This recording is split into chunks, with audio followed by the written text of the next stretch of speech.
tutup masjid perlu lah Syekh. Tutup masjid corona bagaimana? Jadi tadi pagi ulun ngobrol dengan Dr. Sabran. Dia Sidin Bahari itu pada waktu Nabi kita bertarung dengan nyawa, berhadapan dengan musuh, antara hidup dengan mati, itu pun tetap salat berjamaah pada waktu itu. Itu waktu di medan perang.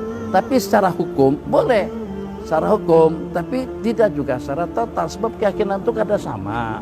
Ada orang yang kuat keyakinannya, ada dengan sebahagian, jangankan dengan seumpama dengan corona, keluar rumah aja kada wani. Nah, jadi secara hukum nanti apa? Kalau secara hukum, hujan misalnya, hujan yang merata, banjir, atau juga dengan halangan rintangan yang seumpamanya, itu akan menggugurkan kewajiban kifayah untuk kita melaksanakan sholat fardu, menggugurkan kewajiban kita melaksanakan sholat berjamaah iralat, menggugurkan kewajiban kifayah atau kewajiban fardu ain menurut madzhab sebagian daripada ulama untuk kita melaksanakan sholat berjamaah. Ulama katakan tiap yang menjadi penghalang atau tiap yang memberikan kelonggaran kepada kita untuk kita tidak jamaahan juga sekaligus memberikan kelonggaran kepada kita untuk kita kadang melaksanakan sholat Jumat. Itu daripada sudut hukumnya. Daripada sudut hukumnya memang dalam kondisi seperti itu yang merisaukan dan yang menakutkan secara pasti atau secara zani itu kita sudah bisa melakukan atau mendapatkan kelonggaran daripada hukum, akan tetapi kepastiannya pian kalau kayak cara kita berpikir, cara dunia berpikir, kami kedua nih minum sekarang nih. Sebab ulun minum guna tangan. Jadi kalau nek itu perlukan tisu, kedua nih pegang tisu. Perlukan air putih, kada berani pegang air putih. Anak makan kue, kada berani megang kue. Anak minum teh, kada wani. Jangan-jangan ini dipegang oleh tangan yang sudah terkena corona, kada jadi pegang. Mikrofon, kada wani jua. Ini kada wani jua. Ini wani jua. Nah, kalau nek itu sembahyang pun kada wani jua. Kenapa? Jangan-jangan tempat puduan tadi itu ada tangan orang yang memegang sebelumnya. Kapok kita kalau neng gitu. Jadi kadang-kadang gitu Allah tanamkan keyakinan di dalam hati kita. Apa dia? Yang wajib kita imani sejak pada usia 122 hari di dalam perut. Yuktir, ya memang dengan kita diperintahkan untuk bersedia payung sebelum hujan.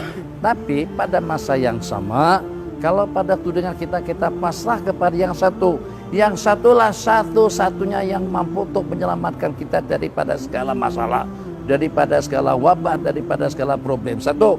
Kemudian yang kedua, Allahumma shalli ala Sayyidina Muhammad. Dalam hadis diriwayatkan apabila Allah turunkan bala dan malapetaka, akan Allah elakkan bala malapetaka itu kepada jamaah masjid. Khusus sebutannya Umar Masajid.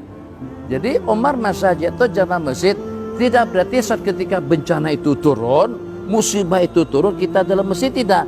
Kita sekarang jamaah masjid, ahli masjid atau ahli hisab, ahli jamaah atau ahli hisab, atau kita ahli karaoke, atau kita ahli dangdut misalnya. Jadi orang-orang yang jadi ahli masjid, yang walaupun saat ketika wabah itu merebak, tersebar, tetap dengan kita sebagai ahli masjid, insya Allah janji Allah akan terelak daripada mereka. Tanamkan keyakinan. Jangan sampai orang Cina lebih yakin. Orang Cina timba corona menimpa rakyat Cina setelah statement daripada Jinping,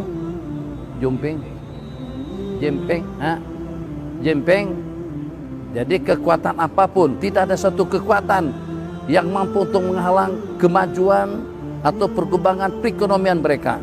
Imbah Allah kejutkan sedikit dengan virus corona tadi itu, Cina sekarang sudah mulai melutut. Jinping pergi ke surau-surau, pergi ke masjid-masjid minta didoain dengan orang-orang Islam. Dan banyak warga Cina pergi ke masjid-masjid, ikut salat, ikut wudu, cuci muka, cuci tangan, sapu kepala, cuci kedua belah kaki, juga ikut gimana gerakan orang Islam mereka juga buat. Orang yang tidak percaya dengan Allah pergi ke masjid. Orang yang percaya dengan masjid tinggalkan masjid, renung, pikir sejenak. Tapi lo kadang menyuruh nang itu ikut keyakinan masing-masing. Insyaallah bukan melawan penyakit, tidak. Tapi kita ada satu kekuatan yang lebih daripada kekuatan apapun dalam hidup. Itu adalah talaqatu qudratil khaliqil ala, leluasa kudrat Allah yang maha berkuasa, yang maha mengetahui. Yang rasa-rasa lemah imannya ya udahlah, tapi kalau pada tuh rasa-rasa imannya lagi naik, masa dengan kita ya Allah takkan corona ternyata masuk ke masjid, kada masuk ke rumah-rumah kita. Corona kada dalaman kah? Kada bisa GPS ya? Kira-kira tuh. Jadi masjid ditutup. Kenapa? Sebab takut kalau nanti akan merebak wabahnya di dalam masjid. Terus corona tadi itu kada berpikir kah? Ada GPS-nya. Nah, menyusup-nyusup masuk ke rumah, masuk ke tempat kediaman kita, masuk ke hotel. Itu Allah Maha Kuasa untuk segala-galanya. Jadi dengan kita dalam kondisi seperti itu, kalau memang diperintahkan secara wajib, kita sam'an wa ta'atan, kita patuh kepada ulil amri. Tapi kalau pada waktu kita diberikan kelonggaran, kenapa dengan kita kada pergi? Masjid pokoknya nang wani tulakan, masjid kada ditutup, masjid dibuka untuk sesiapa saja. Jadi dengan kita, kenapa kita kada tulak pada waktu kita dengan kita dipanggil? Jadi kata Imam Sa'id bin Musayyib, pada waktu disuruh orang, pian jangan keluar masjid, jangan keluar rumah, pian duduk di rumah aja. Kalau kada keselamatan pian kada terjamin, diancam oleh Khalifah Abdul Malik bin Marwan akan membunuh Imam Sa'id bin Musayyib. Jadi kami sarankan dengan pian tinggal di rumah aja, jangan keluar. Jadi Jasidin menjawab nang apa dengan seruan hayya 'alas shalat ya hayya 'alal falah. Nang apapun, di mana adzan berseru, di mana adzan dikumandangkan, aku akan pergi, aku akan datang. Kada hendak sudahnya dengan keyakinan yang lemah, kada ke masjid, kada jamaah dan juga kada jumatan, meninggal pulang. Ayo, naudzubillah. Nah, jadi Allah kulial ulun kada mencanangkan agar pian tulakan ke masjid, dan juga kada menyarankan agar dengan kita dudukan di rumah. Elok kalau kita pergi, elok kalau kita jamaahan. Insya Allah yang maha melindungi, yang maha mengasihi, yang maha memberi. Asalkan kita disiplin, asalkan kita senantiasa selalu dengan kehendak Allah, Allah tidak akan memberikan pelindungan kepada kita yang patuh dan taat kepada kehendak dan juga kepada aturan.